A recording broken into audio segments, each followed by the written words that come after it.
ಇಲ್ಲ ಸರ್, ಈಗ ಚಾನ್ಸ್ ಇಲ್ಲ. ಫಸ್ಟ್ ನಮ್ಮ ಕರ್ನಾಟಕ ಜನಕ್ಕೆ ನಮ್ಮ ಸಿನಿಮಾ ತೋರಿಸೋಣ. ಅವರೆಲ್ಲ ಮೇಲೆ ಪಕ್ಕದ ರಾಜ್ಯದವ್ರು ನೋಡಿದ್ಮೇಲೆ ಅಲ್ಲೂ ಅವ್ರಿಗೂ, ಅದಾದ್ಮೇಲೆ ಬೇರೆ ವಿದೇಶದಲ್ಲಿರೋ ನಮ್ಮ ಕನ್ನಡಿಗರು ನೋಡ್ಬೇಕು ಅಂದ್ರೆ ಅಲ್ಲೂ ಅವ್ರಿಗೂ ತೋರಿಸೋಣ. ಸಂಭಾವನೆ ಮಗನೇ ಕೊಡ್ಬೇಕು. ಶೂಟಿಂಗ್ ವೇಸ್ಟ್ ಮಾಡಿದಾರಲ್ವಾ ಡೆಬ್ಯೂ.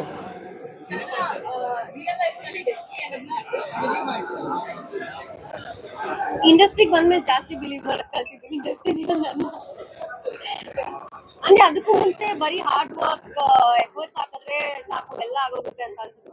ಬಟ್ ಇಂಡಸ್ಟ್ರಿಗೆ ಬಂದ್ಮೇಲೆ ಅನ್ಸುತ್ತೆ ಒಂದು little bit of that luck factor ಅನ್ನೋದು ಇರ್ಬೇಕು ಇಲ್ಲಿ ವರ್ಕ್ ಆಗೋದಕ್ಕೆ ಅಂತ. ಸೊ ಇಂಡಸ್ಟ್ರಿಗೆ ಬಂದ್ಮೇಲೆ ಸ್ವಲ್ಪ ಡೆಸ್ಟಿನಿ ಜಾಸ್ತಿ ನಂಬಿಕೆ ಬಂದಿದೆ.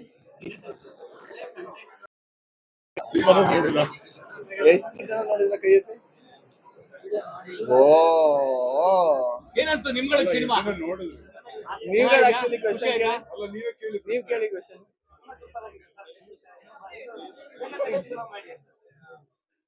ಮತ್ತೆ ನಿಮ್ ಮುಖಾಂತರ ಇನ್ನೊಂದು ವಿಚಾರ ಹೇಳ್ಬೇಕು. ನಾವು ಎಲ್ಲಾ ತಾಯಂದಿರಿಗೂ ಒಂದು ಈ ನಮ್ಮ ಸಿನಿಮಾಲಿ ಒಂದು ಕೊನೆ ಒಂದು ಡೆಡಿಕೇಶನ್ ಮಾಡಿದೀವಿ. ದಯವಿಟ್ಟು ಸಿನಿಮಾ ಮುಗಿದ್ಮೇಲೆ ಆ ಕಂಪ್ಲೀಟ್ ಪೋರ್ಷನ್ ನೋಡ್ಬಿಟ್ಟು ಆಮೇಲೆ ನೀವು ಹೋಗ್ಬೇಕು. ಅವಾಗ ಅದು ನಿಮ್ಗೆ ತುಂಬಾ ಎಮೋಷನಲಿ ಟಚ್ ಆಗುತ್ತೆ ಅಂತ ನಾವು ನಂಬಿದೀವಿ. ಅಂಡ್ ತುಂಬಾ ಯೂನಿಕ್ ಆಗಿರೋ ವಿಚಾರಗಳನ್ನ ಇಟ್ಟಿದೀವಿ ಅದರಲ್ಲಿ.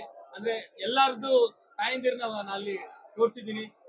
ನಮ್ಮ ರಾಜ್ಕುಮಾರ್ ಸರ್ ಅವರು ಆಗಿರ್ಬೋದು, ವಿಷ್ಣು ಸರ್ ಆಗಿರ್ಬೋದು, ಅಂಬರೀಶ್ ಅವರು ಎಲ್ಲ ಅಲ್ಲಿಂದ ಹಿಡಿದು ಈಗಿನ ಜನರೇಷನ್ ಹೀರೋಗಳು ಎಲ್ಲಾರ್ದು ತಾಯಂದಿರನ್ನ ಅಲ್ಲಿ ತೋರಿಸಿದ್ದೀನಿ. ದಯವಿಟ್ಟು ಅದನ್ನ ನೀವು ಮಿಸ್ ಮಾಡದೆ ನೋಡ್ಲೇಬೇಕು.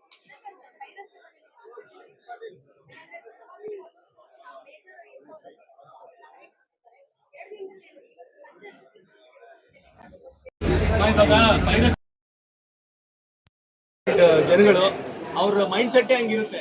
ನಾವು ಯಾರು ಮಾಡದೇ ಇರೋದು ಮಾಡ್ಲೇಬೇಕು ಅನ್ನೋ ಫೀಲ್ ಅಲ್ಲಿ ಇರ್ತಾರೆ. ಎಲ್ಲರಿಗಿಂತ ಮುಂಚೆ ನಾವೇ ತೋರಿಸ್ಬೇಕು ಅಂತ ಮಾಡಕ್ ಹೊರಡ್ತಾರೆ. ಅವರು ಯೋಚನೆ ಮಾಡ್ಬೇಕು. ಒಂದು ಕೋಟಿ ಗಟ್ಟಲೆ ಹಾಕ್ಬಿಟ್ಟು ಸಿನಿಮಾ ಮಾಡಿರ್ತಾರೆ ಪ್ರೊಡ್ಯೂಸರ್. ಅವ್ರ ಸಿನಿಮಾನ ಅವ್ರ ರಿಕವರಿ ಮಾಡಿದ್ರೆ ಅವ್ರು ಇನ್ನೊಂದು ಸಿನಿಮಾ ಮಾಡಕ್ಕಾಗೋದು. ನಮ್ ಕನ್ನಡ ಇಂಡಸ್ಟ್ರಿ ಉಳಿಬೇಕು, ಪ್ರೊಡ್ಯೂಸರ್ನ ಉಳಿಸ್ಕೋಬೇಕು ಅಂದ್ರೆ ಅದನ್ನ ಅವ್ರು ಯೋಚನೆ ಮಾಡ್ಬೇಕು. ನಾವು ಮಾಡೋದು ಸರಿನಾ ತಪ್ಪ ಅಂತ. ಇನ್ನೊಂದು ಹೇಳ್ತೀನಿ, ಯಾರು ಏನೇ ಪೈರಸಿ ಮಾಡ್ಲಿ ಬಟ್ ನೀವ್ ಯಾರು ನೋಡ್ಬೇಡಿ.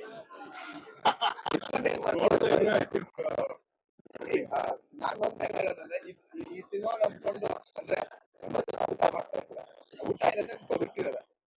ನೀವು ಪೈರಸಿ ನೋಡೋದ್ರಿಂದ ಎಲ್ಲ ಒಬ್ಬೊಬ್ಬರ ಮನೆಯಲ್ಲಿ ಒಂದೊಂದು ಕಿತ್ಕೊಂಡಾಗ ಅಂತ ಅನ್ಸುತ್ತೆ. ಯಾಕಂದ್ರೆ ತುಂಬಾ ಕಷ್ಟದಿಂದ ಸಿನಿಮಾ ಮಾಡಿರ್ತಾರೆ, ಎಲ್ಲಾರು ಮಾಡಿರ್ತಾರೆ.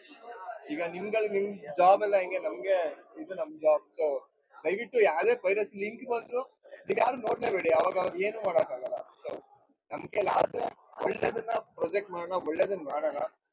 ನೆಗೆಟಿವ್ ಏನೇ ಬಂದ್ರು ನಾವು ಪ್ರಮೋಟ್ ಮಾಡೋದು ಬೇಡ, ಮಾಡೋದು ಬೇಡ.